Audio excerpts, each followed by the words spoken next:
सत्ता के कोख से ही जन्म लेता है भ्रष्टाचार। हमारे देश का इस्राइल को समर्थन देना ये हमारे को बहुत महंगा पड़ेगा।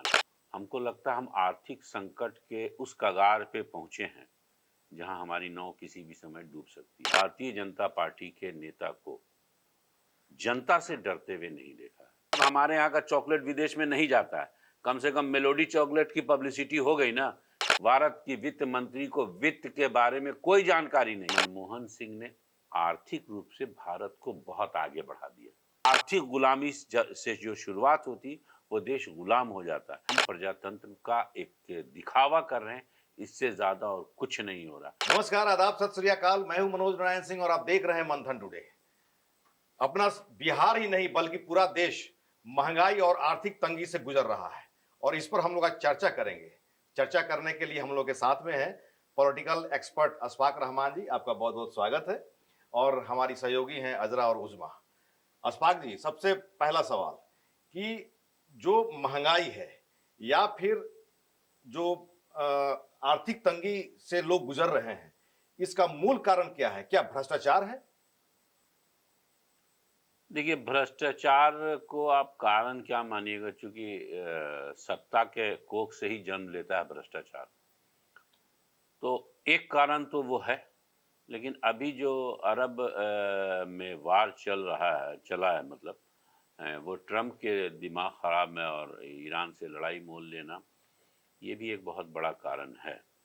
और हमारे देश का इस्राइल को समर्थन देना ये हमारे को बहुत महंगा पड़ेगा आने वाले। ईरान इजराइल का जो लड़ाई अभी हाल में शुरू हुआ है, ये तो वो मतलब कि महज एक बहाना कहा जा सकता है। इसके पहले से ही जो है महंगाई और जो है आर्थिक तंगी जो है से बिहार हो या पूरा देश जो है पूरा जो है गुजर नहीं, रहा है। अभी जिस रेशियो में बढ़ेगा इस वार के बाद से, ये उस प्रोपोर्शनेट में देखिएगा तो पिछले 10 साल में जो महंगाई बढ़ी है और अभी जो 2-3 महीने के अंदर में और बढ़ेगी, हमको लगता है हम आर्थिक संकट के उस कगार पे पहुंचे हैं जहां हमारी नाव किसी भी समय डूब सकती है। अभी आप देखिए कि हम लोग बिहार में हैं। बिहार की अगर बात करें तो बिहार का खजाना खाली है। बहुत सारे ऐसे विभाग है जहां पर सैलरी देने के लिए जो है पैसा नहीं है। नहीं, वो आप सही कह रहे हैं। अभी आप देखिएगा बहुत जल्द कई सारे विभाग सरकार बंद कर देगी, केंद्र एवं राज्य सरकार दोनों। मोदी जी के उस वक्तव्य को आप हल्के में मत लीजिएगा कि तेल कम खाइए, सोना ना खरीदिए। वो इशारा किसी और तरफ दे रहे हैं। इसमें कई विभाग, कई मंत्रालय घटाए जाएंगे, समझ में आया। क्योंकि मोदी जी को अपनी विदेश यात्रा जारी रखनी है और जाहिर है जो आपने कहा सोना नहीं पहने, मोदी जी ने कहा हम्म। महिलाओं का वोट जो है उनको भर भर के मिलता है।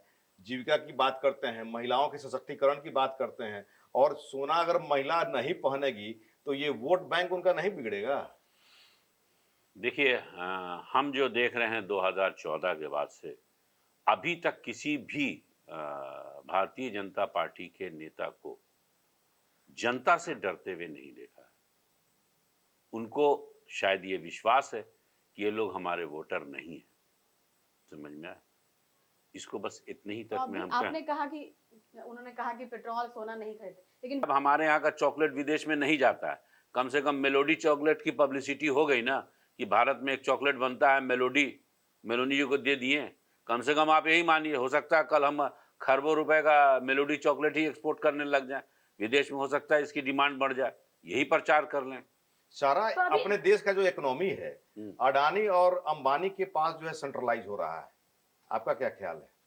ख्याल नहीं, ये तो संघ की उस विचारधारा की पूर्ति की जा रही है कि अपने तो महंगाई का एक कारण ये भी हो सकता है ना कि जो भाई जो महंगाई सेंट्रलाइजेशन अभी है। आप कम देख रहे हैं, आने वाले चंद दिनों इसी वर्ष आपको वो सारी चीजें देख जाएगी। एक मतलब जो लोग अर्थशास्त्र के जानकार हैं वो समझ जाएं, बैंक कोलैप्स कर जाएंगे और बैंकों के पास जो जमा पूंजी वो समाप्त नजर आएगी। विदेशी कर्ज इतना ज्यादा बढ़ चुका है हमारे ऊपर कि उसका इंटरेस्ट लेने के लिए हम और कर्ज लेते हैं। हम एक गुलामी की तरफ बढ़ रहे हैं और आर्थिक गुलामी से जो शुरुआत होती वो देश गुलाम हो जाता है। हम उसी दिशा में बढ़ रहे हैं। अभी एक भी पढ़े लिखे अच्छे अर्थशास्त्री नहीं है। अभी मनमोहन जी सिंह जैसे लोगों के, अभी सिर्फ चटुकार लोग बैठे हुए हैं। आपको क्या लगता है भारत की वित्त मंत्री क्या है? भारत की वित्त मंत्री को वित्त के बारे में कोई जानकारी नहीं है। जेएनयू के स्कॉलर हैं वो। अरे आपको समझ में आता है, जेएनयू जिस तरह की संस्था रही और वहाँ की स्कॉलर हैं, अगर उनको अर्थशास्त्र समझ में आता तो हर साल के बजट में दिख जाता। ऐसा कुछ भी नहीं अच्छा, दिखता। सवाल यही रहेगा, आपने मनमोहन सिंह का नाम लिया है अभी, तो क्या देश को मनमोहन सिंह की तरह मजबूत सोच वाले अर्थशास्त्री की जरूरत है? जी, आज जो आप इतने बड़े स्टूडियो में बैठी हैं ना, या भारत में कहीं भी कुछ नजर आ रहा है, बेइंतहा तरक्की और कामयाबी जो नजर आ रही है ना, उनकी ही उस सोच, उन विचारधारा और उसका इम्प्लीमेंटेशन का नतीजा है। वो फाइनेंस सेक्रेटरी थे, गवर्नर रहे हैं आरबीआई के, वित्त मंत्री रहे हैं भारत के, और प्रधानमंत्री।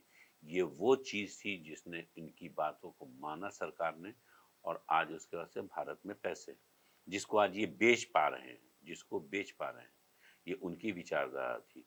अगली कोई भी सरकार बनती है नरेंद्र मोदी के हटने के बाद, तो उसको यहाँ पर सिवाय इसके कि साहब अपने देश के लोगों को गिरवी रखना पड़े, दूसरी कोई चीज़ यहाँ नहीं बची। देखिए, मनमोहन सिंह ने आर्थिक रूप से भारत को बहुत आगे बढ़ा दिया, ठीक है। अब उस चीज़ को उनके लोग ही संभाल नहीं पाए, ये बात समझ में। और कांग्रेस उस समय तक, जब मनमोहन सिंह प्रधानमंत्री थे, डेमोक्रेसी को मान रही थी। आज डेमोक्रेसी को मानने वाले लोग नहीं है, वो दिखावा है। 1% भी सत्ता के लोग डेमोक्रेसी को नहीं मानते, वो सिर्फ दिखावा कर रहे हैं। पूरे जिस तरह से चुनाव हो रहे हैं, चुनाव आयोग जो कुछ कर रहा है, पत्रकार जो कुछ कर रहे हैं, अदालतें जैसे फैसले दे रहे हैं, उसको देख करके आपको लगता है कि क्या हम प्रजातंत्र में हैं? हम प्रजातंत्र का एक दिखावा कर रहे हैं, इससे ज़्यादा और कुछ नहीं हो रहा। मनमोहन सिंह के वक्त में वो डेमोक्रेसी का मानते थे, जाहिर है एंटी इनकम्बेंसी होती है, इसके तहत वो सरकार गिरी। लेकिन वो जब गिरी तो उसको गिराने में उसके अपने यहाँ के लोग ही जो थे, वो इधर से उधर सीधर है। आप आज भी भारतीय जनता पार्टी 100 से ज्यादा एमपी वही हैं जो कल कांग्रेस में एमपी हुआ क्या करते। आने वाले समय में लगता है कि कांग्रेस वापस एक आएगी? मेरा सवाल है कि मेरा यहाँ पे कांग्रेस सवाल है। इन लोगों के साथ वापस नहीं आएगी, कभी नहीं आएगी। अच्छा, आपको क्या लगता है इन कि लोगों के साथ में 29 के बाद भी नहीं आएगी? हाँ? 29-30 के बाद भी कभी नहीं आएगी? कभी नहीं आएगी। 29-30 नहीं, 2047 जो मोदी जी कह रहे हैं ना, 47 के बाद भी ये इन आर्थिक लोगों तंगी और महंगाई जब कमर तोड़ देगी पब्लिक की, तो हाँ। पब्लिक तो खुद ब खुद जो है नरेंद्र मोदी की सरकार को गिरा देगी। नरेंद्र मोदी की सरकार ये लोग चुनते हैं क्या? पहली चीज दिमाग आप ही में तो बिठा कह लीजिए। रहे हैं कि युवा ही चुन रहे हैं, आप ही लोग चुन रहे हैं, वे जनता ही आप चुन बात रही है। समझ लिए, अगर इन लोग चुनते हैं मतलब तो कि आप- आपके कहने का मतलब कि ईवीएम चुनती है सरकार। हाँ, ईवीएम चुनती है, इलेक्शन कमीशन डिक्लेयर करता है, और कुछ नहीं है। अच्छा, आपको क्या लगता है विदेश दौरे से जो देश की जो अर्थव्यवस्था है उसको सच में फायदा मिलेगा, जिस तरह से विदेश दौरे कर रहे हैं हमारे पीएम? ना कल कोई फायदा था, ना आज कोई फायदा है। गुजरात एक चमकता हुआ राज्य हो जाएगा, गुजरातियों का भविष्य बहुत ऊपर होगा। बाकी सब जगह जो है कि नहीं, वही एक हरियाली वाली जगह होगी, बाकी सब जगह सिर्फ रास्ता नजर आएगा।